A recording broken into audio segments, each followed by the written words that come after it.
এবং ভিকটিম রঞ্জন চন্দ্র সিংহ। তো ওরে যখন রাজধানীর সচিবালয় মেট্রো স্টেশনের কাছে র্যাবের পোশাক পরা কিছু লোক রঞ্জন চন্দ্র সিংহের জোর করে একটি মাইক্রোবাসে তুলে নেওয়ার চেষ্টা করে।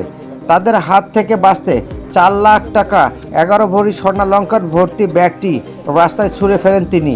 ঢাকা মেট্রোপলিটন পুলিশের রমনা বিভাগের উপকমিশনার ডিসি মাসুদ আলম এক ডাকাতির ঘটনার বর্ণনা দিতে গিয়ে এই কথা বলেন। ডিএমপির গণমাধ্যম ও জনসংযোগ বিভাগের কার্যালয়ে আজ শনিবার দুপুরে এক সংবাদ সম্মেলনে তিনি গত সোমবারের এই ঘটনা তুলে ধরেন। ডিসি মাসুদ আলম সংবাদ সম্মেলনে বলেন, সোমবার বেলা 2:55 দিকে রঞ্জন চন্দ্র সিংহ নামের জনৈক ব্যক্তি হেঁটে বাংলাদেশের সচিবালয় মেট্রো স্টেশনের দিকে যাচ্ছিলেন। হঠাৎ করে র্যাবের পোশাক পরা 3-4 ব্যক্তি তাকে জোর করে একটি সাদা রঙের মাইক্রোবাসে তুলে নেওয়ার চেষ্টা করেন। এ সময় রঞ্জন চন্দ্র তাদের হাত থেকে বাঁচতে নগদ টাকা ও স্বর্ণালঙ্কার ভর্তি ব্যাগটি রাস্তায় ছুঁড়ে ফেলেন।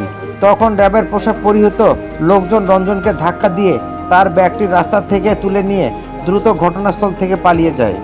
ব্যাগে ছিল নগদ 4 লাখ টাকা এবং প্রায় 11 ভরি স্বর্ণালঙ্কার। পরে এ ঘটনায় মামলা হয়। এই ঘটনায় 8 জনকে গ্রেফতার করা হয়েছে জানিয়ে ডিসি মাসুদ আলম বলেন, শাহবাগ থানার একটি দল তথ্য প্রযুক্তির সহায়তা নিয়ে অভিযান চালায়। বৃহস্পতিবার সকাল 8টার দিকে শাহবাগ থানা এলাকায় অভিযান পরিচালনা করে ওই 8 জনকে গ্রেফতার করা হয়। এ সময় তাদের হেফাজত থেকে ডাকাতি কাজের ব্যবহৃত র্যাবের পোশাক, ব্যাজ, ক্যাপ, 11টি মোবাইল ফোন, 2টি খেলনা পিস্তল, 2টি হাতকড়া উদ্ধার করা হয়।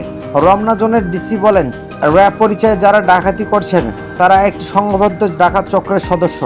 তারা রাজধানীর তাঁতীবাজার, স্বর্ণাপট্টি এলাকার স্বর্ণ ব্যবসায়ীদের অনুসরণ করে সুবিধাজনক স্থানে পথ রোধ করে র্যাব ও ডিবির পরিচয় দিয়ে ডাকাতি করেন।